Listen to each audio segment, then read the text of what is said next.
कि देश की संपत्ति पर पहला अधिकार मुसलमानों का है। इसका मतलब ये संपत्ति इकट्ठी करके किसको बांटेंगे? जिनके ज्यादा बच्चे हैं उनको बांटेंगे, घुसपैठियों को बांटेंगे। वज़ीर आज़म नरेंद्र मोदी का मुसलमानों के खिलाफ इंतहाई भड़काऊ बयान। वज़ीर आज़म नरेंद्र मोदी ने इंतखाबी रैली में मुसलमानों के खिलाफ आखिरी दर्जे की नफरती और घटिया बयानबाजी की है। उसकी ख़ास बात यह है कि नरेंद्र मोदी ने वज़ीर आज़म होते हुए मुसलमानों का नाम लेकर मुसलमानों को निशाना बनाया है।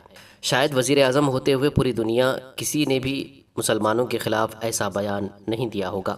मोदी ने मुसलमानों को ज़्यादा बच्चे पैदा करने वाले तक कह दिया, घुसपैठिया करार दिया है और हिंदू औरतों को भी मुसलमानों से डराया है। ये आखिरी दर्जे का दंगाई भाषण है। ये मोदी की फिसादी नुमाइंदगी है जो मोदी छुपा नहीं सके। हिंदुओं को डराया कि मुसलमान उनकी जायदाद पर कब्जा कर लेंगे।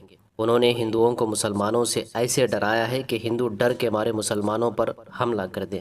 दोस्तों, जो लोग ये समझते हैं मुसलमानों के खिलाफ नफरत और दंगे भाजपा और आरएसएस के छोटे लोग करवाते हैं, बड़े ओहदे पर फाइज हुक्मरान इस नफरत अंगेजी में शरीक नहीं है।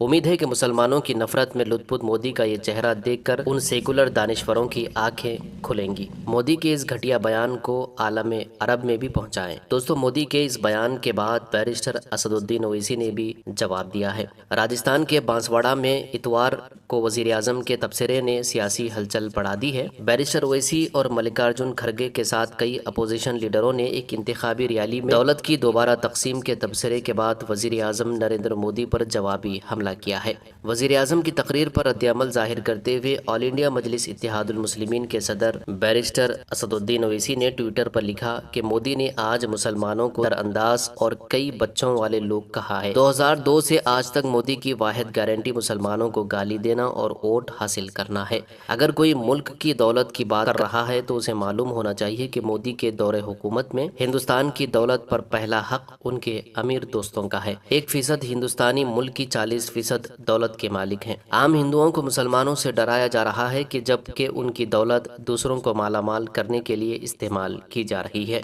और पहले जब उनकी सरकार थी उन्होंने कहा था कि देश की संपत्ति पर पहला अधिकार मुसलमानों का है। इसका मतलब ये संपत्ति इकट्ठी करके किसको बांटेंगे? जिनके ज्यादा बच्चे हैं उनको बांटेंगे, घुसपैठियों को बांटेंगे। क्या आपकी मेहनत की कमाई का पैसा घुसपैठियों को दिया जाएगा? आपको मंजूर है? ये कांग्रेस का मैनिफेस्टो कह रहा है कि वो माताओं बहनों का सोने का हिसाब करेंगे, उसकी जड़ती करेंगे, जानकारी लेंगे और फिर उस संपत्ति को बांट देंगे और उनको बांटेंगे जिनको मनमोहन सिंह जी की सरकार ने कहा था कि संपत्ति पर पहला अधिकार मुसलमानों का है।